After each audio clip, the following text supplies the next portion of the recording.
Boa tarde. Hoje é segunda-feira, 11 de março. Moradores relatam tentativas e resgates nas enchentes em São Paulo.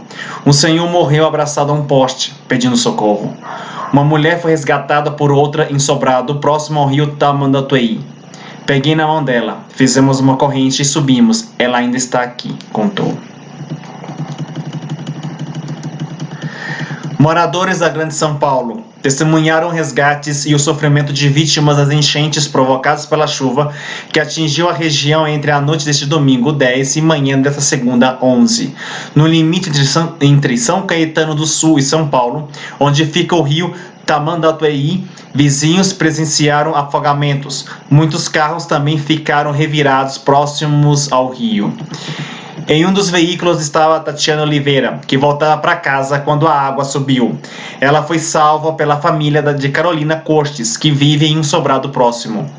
Eu consegui parar o carro na frente da ponte. Aí, quando a água começou a subir, a gente desceu do carro, demos as mãos e ela abriu a porta da casa e a gente conseguiu subir, contou Tatiane. Desci, vi uma moça tremendo de medo, peguei na mão dela, fizemos uma corrente e subimos. Ela ainda está aqui, disse Carolina. Uma outra professora conta que também viu um senhor pedir socorro na região. Gente, onde vai parar? Não tem como definir esse sentimento de impotência que a gente tem. São Paulo não tem verde, não tem terra, não tem. Quem paga os crimes dessa sociedade falida e doente? Nós. Não é luxo, é decência. Um senhorzinho morreu ali, abraçado a um poste, pedindo socorro, impotente. A corda arrebentou e ele foi embora, morreu. O outro que veio, não sei de onde, morto, boiando. Meu Deus do céu, até quando? Questionou Verônica Cortes. Um homem também testemunhou uma tentativa de resgate a uma vítima de afogamento no limite entre o bairro de Vila Prudente, em São Paulo, e São Caetano do Sul, nesta segunda. Segundo a testemunha, uma vizinha tentou salvar o homem utilizando uma mangueira, mas não conseguiu puxar a vítima. Ele apareceu. Ele começou a pedir socorro. A vizinha aqui do lado jogou a mangueira, porque não tinha corda para tentar socorrê-lo. Jogou, ele amarrou no corpo e ela tentou puxar, mas ela magrinha, não tem muita força para puxar um homem. Aí ele faleceu. Ele é morador daqui, mora aqui na comunidade, disse a testemunha.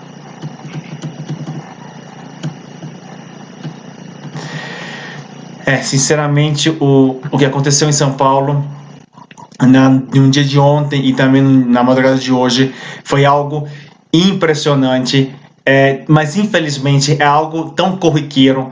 Todos os anos nessa época acontecem. São Paulo, como foi mencionado pela testemunha, não tem verde, não tem áreas verdes. São muito poucas áreas verdes. Praticamente o concreto e o asfalto tomou toda São Paulo. Então, quando chove, a água não tem para onde escorrer. Infelizmente, os rios de São Paulo, os córregos de São Paulo, todos são usados como lixeira. Né? Que aí vem também a parte da sociedade que entope os bueiros, que jogam lixo nos córregos. É muito triste que os rios de São Paulo estejam todos mortos por governos incompetentes que não pensaram no saneamento básico para a cidade. Um símbolo de São Paulo, que é o rio Ipiranga, onde, segundo contam, Dom Pedro I proclamou a independência do Brasil em 1822, hoje é um rio praticamente morto, ou um grande esgoto a céu aberto. São Paulo é cortado por rios que são praticamente esgotos ao céu aberto, rios que não comportam essa quantidade de chuva, rios que são assoreados, rios que são contaminados, rios que são feitos de lixeira. Então, isso acontece pela negligência do poder público de não pensar no saneamento básico da população. São Paulo é uma cidade milionária, não tem condições, será que não tem condições de fazer um saneamento básico para toda a população, o mínimo que a sociedade precisa? Por exemplo, um saneamento básico, que é o básico, e nem isso eles têm. O segundo, a sociedade ter consciência que os rios não são depósitos de lixo, que os rios estão ali para levar a água, nesse caso seria para abastecer uma cidade, mas infelizmente em São Paulo sabemos que os rios são feitos de lixeira, que os rios são para levar o esgoto, não são para outra coisa, né? A mentalidade em São Paulo ficou perdida no século XVIII, século XIX e não evoluiu.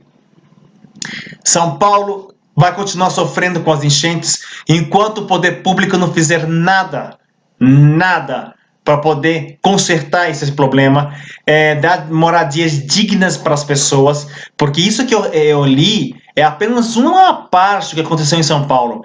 Casas caíram em vários pontos da cidade, sem contar as inúmeras árvores que já caíram desde o início do ano até hoje, quase 3 mil árvores. Ou seja, a cidade já não tem árvores e já as 3 mil que caíram são 3 mil a menos na cidade de São Paulo.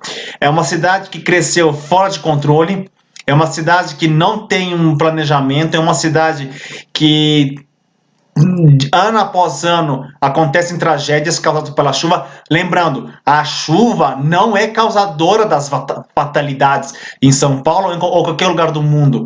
As fatalidades são causadas pelo ser humano, pela negligência do poder público. As chuvas são apenas consequências do que acontece com a má gestão do poder público, da má gestão do dinheiro que a sociedade paga com os impostos e que os políticos, grande parte deles, guardem no próprio bolso e não repassam para a sociedade a parte daquilo que eles pagaram com impostos. Não, infelizmente, essa é a realidade no Brasil, ou a realidade em vários lugares do mundo. E aí quando acontecem chuvas e acontecem tragédias como essas, é que vem o poder público para poder ver o que podemos consertar. Não, se deve fazer um programa de prevenção, porque sabe-se muito bem a temporada de chuvas que vão acontecer, sabe-se muito bem o que pode acontecer quando as chuvas são acontece de fora do, digamos assim, fora do parâmetro normal. Como foi agora, que choveu em 24 horas, que é 90% do que se considera para um mês inteiro. Então, se o governo, se o poder público tivesse empregado boa parte desse dinheiro em saneamento básico, em forma de evitar que as enchentes continuassem destruindo o patrimônio das pessoas, muito disso tinha sido evitado. Mas não, infelizmente a corrupção leva grande parte desse dinheiro. E quando acontece isso e vem o poder público para ver o que podemos fazer, já é tarde demais. O bem material a gente consegue recuperar, mas 11 pessoas até agora morreram. Essas 11 pessoas não poderão ser ressarcidas, não poderão voltar. 11 famílias estão chorando seus mortos hoje. Então, será até quando vamos ver que precisa acontecer tragédias como essa para que o poder público possa pensar um pouquinho e deixar dessa ganância de querer roubar o dinheiro do próximo e vai colocar investimentos? Quantos anos eu venho escutando que os rios Tietê e Pinheiro seriam limpos e seguiriam o que aconteceu com o rio Tamisa em Londres, com o rio Sena em Paris, que eram grandes depósitos de lixo, que eram grandes esgotos a céu aberto, e hoje em dia são rios limpos, onde as pessoas navegam, nadam naqueles rios. Então, eu escutava isso há mais de 30 anos, que seriam limpos os rios de São Paulo. O que eu vejo é que cada ano que passa, essa promessa fica cada vez mais esquecida. Quantos milhões de dólares, não falo em reais, milhões de dólares já foram investidos nos tratamentos dos rios em São Paulo que nunca deram certo, porque a ganância do poder público, o dinheiro público, ou seja, eu posso pegar um pouquinho para mim, você pega um pouquinho para você. a corrupção, a maldita corrupção. E aí está o resultado. Aí está o que aconteceu em São Paulo. E aconteceu no Rio de Janeiro, no mês passado. O que vai acontecer em outros lugares do Brasil. Até quando? Até quando a população será culpada daquilo que acontece com ela? Porque, infelizmente, é isso que vai passar. O poder público vai esquecer desse caso daqui a algum tempo. Até virem as novas chuvas do verão e outra vez acontecer isso. Será que não se pode evitar? Você sabe muito bem que a temporada de chuvas no Brasil é entre, não sei, novembro até março. Será que nesse período não se pode prevenir que tragédias não aconteçam? Não. Infelizmente não se aprende.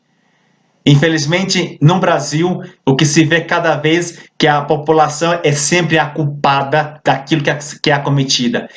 E até quando? Né? Isso fica a pergunta. Né? Infelizmente, nessa é uma resposta que a gente não vai ter hoje, talvez nunca, enquanto a mentalidade dos políticos for: vamos vir para cá e vamos pegar o dinheirinho deles e vamos dar aí mais ou menos um tapa meia boca, né? É um servicinho assim, e vamos empurrando com a barriga. Aí quando arrebenta alguma coisa e morrem umas pessoas, a gente vem ver o que podemos consertar. Não? Infelizmente. Isso é revoltante, gente. Isso é revoltante porque o que passou em São Paulo é uma coisa que pode ser evitada. Mas eu acho que isso vai repetir no próximo verão, nos próximos verões. E é isso. Aqui está um pouco da minha revolta. Eu vendo que o poder público, infelizmente, só pensa em si. Muito obrigado por assistir meu novo vídeo. Já sabe, se querem aprender português brasileiro ou falar comigo em brasileiro, pode vir aqui a classe particular de idiomas, ou podemos ter a aula através do Skype em qualquer lugar do mundo. Que tenham todos uma excelente tarde de segunda-feira, um bom início de semana, e a gente se vê logo com outra notícia interessante. Força São Paulo. Força a todos. Um abraço. Tchau. De tanta tristeza, muita gente que estava sofrendo, vendo a casa ficar alagada, conseguiu ter forças para ajudar quem estava numa situação ainda pior. Gente que ajudou no resgate e abriu as portas para as vítimas da enchente. O repórter Alan Severiano conheceu algumas dessas pessoas. No meio do mar em que se transformou parte da capital e do ABC, é difícil saber que imagem é mais impressionante. A Avenida do Estado, que desapareceu, o carro totalmente submerso, o casal ilhado na picape. As 3 pessoas na carroceria de um caminhão que ficou debaixo d'água. O ônibus biarticulado travado no meio do caminho. Os passageiros presos dentro de uma viagem que já durava mais de 5 horas. Estava no carro, né? Ele começou a subir água, tirando a criança e... Desde as 10 que estou trocando de ônibus, né? Entre um, sai entre outros, não chega em casa. Esse grupo, que ficou preso numa tubulação, só foi resgatado de helicóptero de manhã. Essa família de São Bernardo do Campo também. De bote, os bombeiros resgataram pessoas que ficaram ilhadas. Entre elas, mulheres e crianças. No meio da noite, 2 amigos que compraram uma moto aquática em sociedade para se divertir, perceberam que tinham que ajudar. Nem sabem quantas viagens fizeram, trazendo gente que estava ilhada. Para mim é gratificante, cara. Porque ver todo mundo nessa situação e você poder dar uma mão, né? Tem que se pôr um pouco no lugar dos outros. E outra, acho que se os bombeiros não estavam aqui, eu acho que eles tinham algum motivo salvando outras pessoas. E estavam mesmo.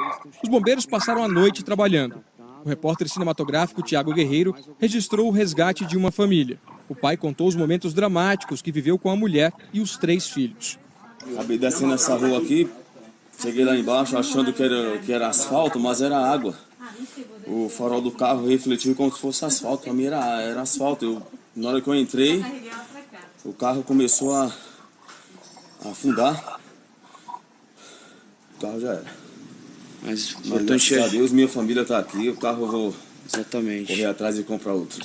Ele e a família foram levados para um condomínio ali perto. Com guarda-chuvas e toalhas, os moradores recebiam os resgatados. A gente pediu ajuda para os moradores, abriu o salão de festa do condomínio e começou todo mundo a trazer coisa, cobertor, lençol, tudo. De manhã ficou mais claro o risco que essas pessoas correram. A água chegou a esse nível aqui, olha, mais de 2 metros de altura. Vamos ver como é que ficou a casa do seu Josué por dentro. A mulher dele está tentando limpar aqui muita lama, né? A água chegou aqui, ó. Aqui. Olha a situação da cozinha. A situação da cozinha aqui do lado. A geladeira tombada. Acabou tudo. Na esquina da rua, a marca da tragédia. Os policiais ali estão protegendo uma área onde foi encontrado um corpo. Bem aqui na divisa de São... Os policiais ali estão protegendo uma área onde foi encontrado um corpo. Bem aqui na divisa de São Caetano com São Paulo. E o cenário é esse daqui, ó. Desolador. Tatiane estava num desses carros. Voltava para casa quando a água subiu. Foi salva pela família de Carol, que vive nessa casa. Quando a água começou a subir, a gente desceu do carro e demos as mãos assim, e aí ela abriu a porta da casa e a gente conseguiu subir. Peguei na mão dela, falei, vamos fazer uma corrente e subimos. A única coisa que a gente pode fazer é ajudar o próximo. Não tem como definir esse sentimento de impotência que a gente tem. O senhorinho morreu ali, abraçado a um poste, pedindo socorro, impotente. Aí a corda arrebentou, ele foi embora, morreu. O outro que vem não sei de onde, morto, boiando. Meu Deus do céu, até quando?